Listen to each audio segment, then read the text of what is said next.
गुजरते जिंदगी के साथ क्या क्या नहीं भूला, गुजरते जिंदगी के साथ क्या क्या नहीं भूला, अगर नहीं भूला तो बस ऐ मां तेरा चेहरा नहीं भूला।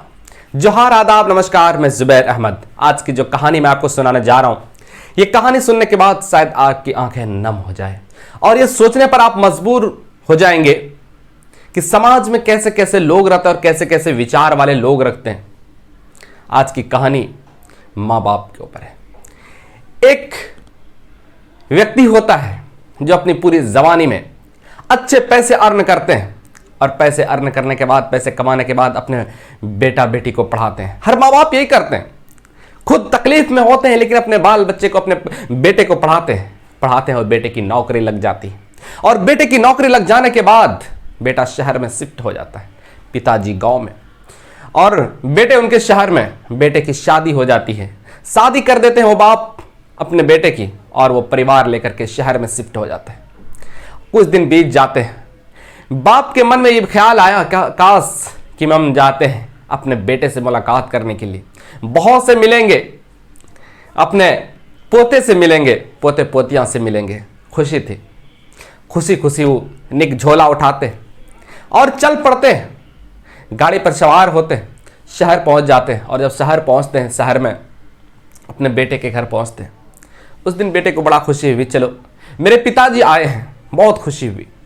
उसके बाद उम्र का तकाजा था, धीरे धीरे वो कमज़ोर हो चुका था और एक दिन खाने की वजह से जो खा रहे थे वो गिर जा रहे थे।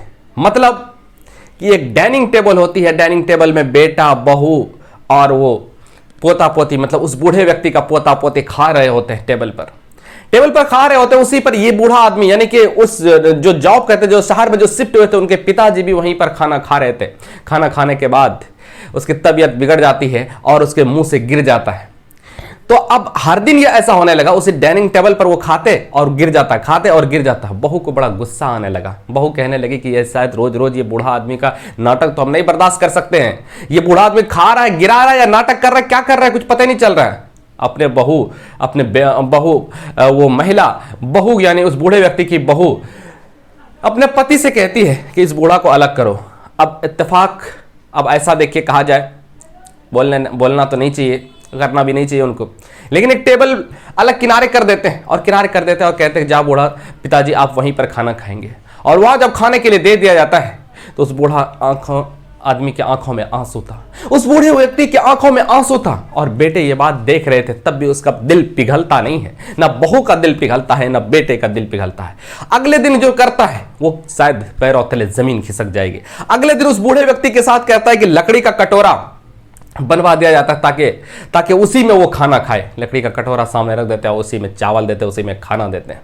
अफसोस, और ये रो रहा होता है। इतना बूढ़ा, इतने अधिक उम्र होने के बाद भी रो रहा होता है, लेकिन उसके बेटे को थोड़ा सा भी शर्म नहीं आई, जरा सा भी दया नहीं आई। अब उनका बेटा, यानी बूढ़े व्यक्ति का पोता, एक दिन घर बना करके खेल रहा था। तो पिताजी पूछते हैं कि क्या कर रहे हो बेटा?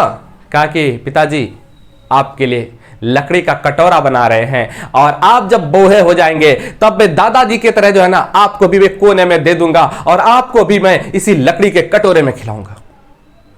गोद में उठा लेते उस बच्चे को और कहते हैं बाबू गलती हो गई, आज के बाद ऐसी नहीं होगी, गलती हो गई, आज के बाद ऐसे नहीं होगी।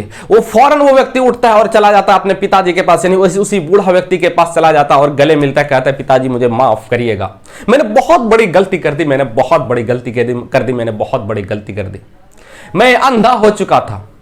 बहू भी आती है, पैरों में गिर जाती है, कहती ससुर जी माफ कर दीजिए, आपके पिता और मेरे पिता समान है, माफ कर दीजिए। दोस्त, इस कहानी का मैसेज ये है कि बूढ़े माँ बाप को अपना बोझ न समझो, बूढ़े माँ बाप को अपना बोझ न समझो। ये उनके दिल से जाकर के पूछो जिनके माँ नहीं है इस दुनिया में, जिनके पिताजी इस दुनिया में नहीं है। उनसे जाकर के पूछो उनके दिलों पर क्या बीतती होगी, क्या उनके दिलों पर बीतती है।